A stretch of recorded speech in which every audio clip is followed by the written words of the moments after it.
بسم اللہ الرحمن الرحیم۔ سابقہ امتوں کے احکامات اور امت محمدیہ کے احکامات میں فرق۔ حضرات، گزشتہ امتوں کے ذمہ گراں بار احکام تھے۔ سرور کونین صلی اللہ تعالی علیہ وآلہ وسلم کی آمد مبارک کے سبب انہیں اٹھا لیا گیا۔ گزشتہ شریعت کے احکام میں جو سختیاں تھیں وہ برخاست کر دی گئیں۔ چنانچہ یہود کے پاس ہفتہ کے دن ہر قسم کا دنیاوی کام کرنا ممنوع تھا۔ کپڑا ناپاک ہو جائے تو اسے کاٹ کر علیحدہ کرنا ضروری تھا۔ اب شریعت محمدیہ اللہ صاحبہ الصلاۃ والسلام میں ہفتہ کے دن دنیاوی کام کرنا ممنوع نہیں۔ کپڑے کو دھونے سے پاکی حاصل ہو جاتی ہے۔ پہلے مال غنیمت کا استعمال حرام تھا، اب اس کی حرمت ختم کر دی گئی۔ عبادت کے لیے مخصوص مقام پر حاضر ہونا لازمی تھا،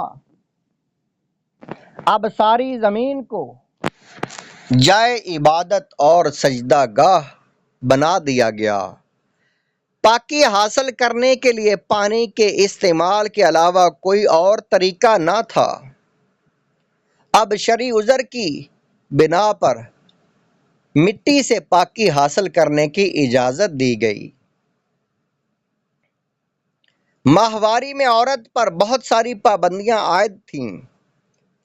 ازدواجی تعلق کے سوا باقی تمام تعلقات کو جائز و مباح قرار دیا گیا۔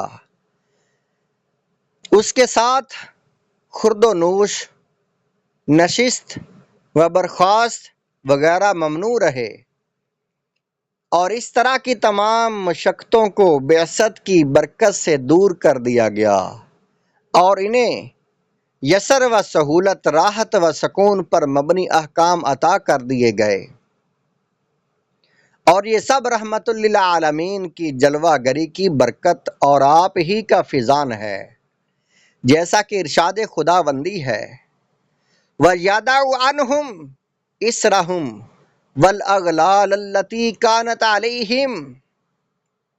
اللہ تعالیٰ نے ارشاد فرمایا، اور وہ نبی اکرم صلی اللہ تعالی علیہ وآلہ وسلم ان سے ان کا وہ بوجھ جو ان پر لدا ہوا ہے اتارتے ہیں، اور وہ زنجیریں جو توڑ دیتے ہیں جن میں وہ جکڑے ہوئے تھے۔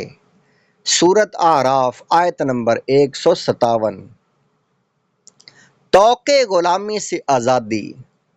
رحمت للعالمین صلی اللہ تعالی علیہ وآلہ وسلم کی آمد نے سختیوں کو آسانیوں سے، صعوبتوں کو سہولتوں سے بدل دیا۔ محسن انسانیت صلی اللہ تعالی علیہ وآلہ وسلم کی جلوہ گری کیا ہوئی؟ غلامی کی بیڑیاں توڑ دی گئیں، قید و بند کی زنجیریں کھول دی گئیں۔ چنانچہ رسول پاک صلی اللہ تعالی علیہ وآلہ وسلم کی جیسے ہی دنیا میں آمد ہوئی، حضرت ثویبہ رضی اللہ تعالی عنہا کو آزادی مل گئی۔ صحیح بخاری جلد نمبر 2 صفحہ نمبر 764۔ خدا نے بتایا کہ یہ وہ حبیب ہیں جو انسانیت کو طوق غلامی سے آزاد فرمانے والے ہیں، ظلم کی جکڑ بندیوں سے رہائی۔ برادران اسلام، یہ وہ نبی مکرم صلی اللہ تعالی علیہ وآلہ وسلم ہیں جو انسانی معاشرہ کو ظلم کی جکڑ بندیوں سے نکالنے والے ہیں، انسانی افکار کو تعصب و جانبداری کی گرفت سے رہا کرنے والے ہیں، اور ان کے محدود تعلقات کو بین الاقوامی وسعت دینے والے ہیں، جیسا کہ سنن ابو داؤد کی یہ روایت ناطق حق ہے۔ ارشاد نبوی ہے،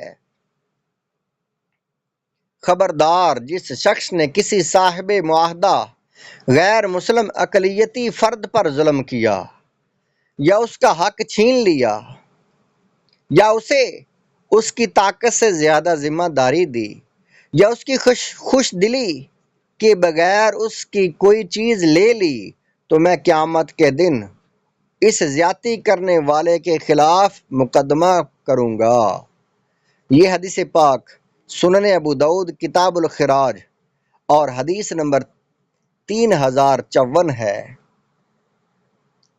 حبیب کریم صلی اللہ تعالی علیہ وآلہ وسلم نے کیسا پیارا نظام عطا فرمایا ہے جس میں غیر مسلم شخص پر بھی ظلم روا نہیں رکھا گیا۔